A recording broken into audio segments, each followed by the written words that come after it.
Looking for a better way to organize your jewelry without breaking the bank? You can make custom holders at home using supplies you already have. For necklaces and bracelets, use empty paper towel or toilet paper rolls.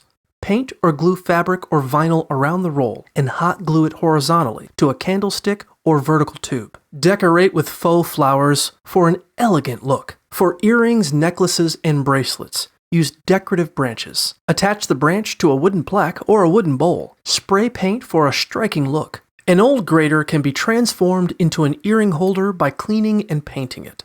Add hooks for necklaces and bracelets. Another option is to use plates and a candlestick holder. Draw designs on the plates and glue them together. Use a felted box to store rings and pins, and slide them between folded felt strips. Empty plastic bottles can be used to display rings by pouring plaster inside the glove-covered end. A wooden hanger with screw-in hooks or clasping necklaces and bracelets around the rod is a simple solution.